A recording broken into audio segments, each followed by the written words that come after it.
Chapter 19, Taylor's Arrival. I wonder where she's going. The van drove through the night, and Taylor slept for most of the ride, waking only when a voice came over the two-way radio up front, or when the van stopped for gas. Taylor was given no food and only a bottle of water that Nichelle held for her to drink, purposely spilling a good portion of it down the front of Taylor's shirt and jeans. "Gross, you wet yourself," she said. The ride was mostly through desert until early the next morning, when they came again into city traffic.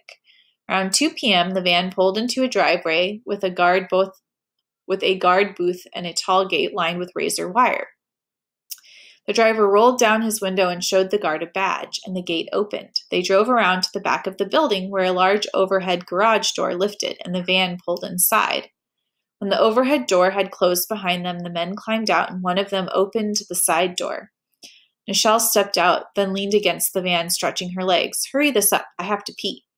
"Don't get your knickers in a twist," one of the men said. "Just stay close." "What would you boys do without me?" she said. "Ain't it awful? Can't live with me? Can't shoot me." "Don't tempt me," one of them said. One of the men undid the bands around Taylor's feet and waist and pulled her forward. Taylor ducked down as she stepped out of the van to the orange-yellow painted concrete floor of the garage. She was trembling with fear and felt like her legs might give out on her. "Hatch says to take her into the infirmary to get checked out," the guard at the door said to the driver. Nichelle and one of the drivers took Taylor inside the building and down a well-lit corridor to a room at the end of the hall. The sign on the door said Exam Room B. Upon the entrance, a tall woman with cropped yellow hair, thin-rimmed glasses, and wearing a white lab coat looked up from her desk. "This is Taylor Ridley?" she asked the man. "Yes, sign here," he said, thrusting out a clipboard. The woman signed the document, then handed the clipboard back to the driver. "Muchas gracias," he said, and walked away.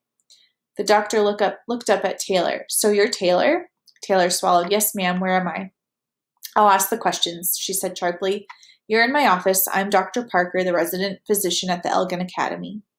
The woman turned to Nichelle. "Tell Miss Ridley what will happen if she doesn't cooperate." "She knows," Nichelle said. "Don't you?" Taylor nodded.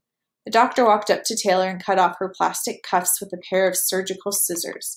Taylor rubbed her wrists. "Thank you," Taylor said. "Remove your clothes," the doctor said. For a moment, Taylor just stood there. Then a sharp pain pierced her skull. "Stop it. I'll do it," Taylor said quickly. She undressed down to her underwear. She didn't know if they'd make her take everything off, but she wasn't going to until they made her. To her relief, they didn't. "Lay your clothes on the chair." "Yes, ma'am." The doctor lifted a tablet computer from her desk. "Relax," she said in a tone that only made Taylor more uncomfortable. "We're just giving you a routine physical examination to see how healthy you are. Step onto the scale." Taylor did as she was told. The doctor checked the number on the scale and wrote it on her pad. Most of what the doctor asked Taylor to do was no different than when her mother took her to her own doctor for her annual physical, with one exception. She had Taylor stand against the wall and grasp 2 chrome bars. Then the doctor put on a thick pair of sunglasses. "I'm going to ask Nichelle to leave for a moment," she said. "Are you going to behave yourself, or do I need to bring in a guard?" "I'll behave, ma'am," Taylor said, looking at the ground. She nodded to Nichelle. "Stay close." "Okay." Nichelle walked out of the room. The doctor said to Taylor, "This device tests your electrical pulse."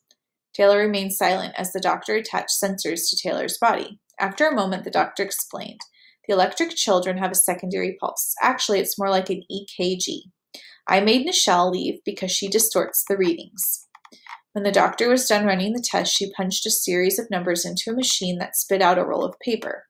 "I shouldn't be surprised by this," she said. "Your readings are identical to your sister's."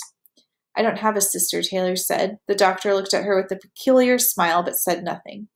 She walked to her desk and pushed the talk button on the intercom. "Nichelle, come in, please." Oh my gosh, is Nichelle her sister? I hope not. Nichelle walked back into the exam room. Taylor immediately recoiled with fear. The woman gave Taylor a thin cloth jumpsuit. "Put this on," Put this on." Taylor stepped into it and zipped it up, noticing the plastic zipper and snaps. "Nichelle," the doctor said, "it's time for Miss Ridley to interview. Take her to her cell." Oh man, this is getting good. All right, I'll stop there. Until next time.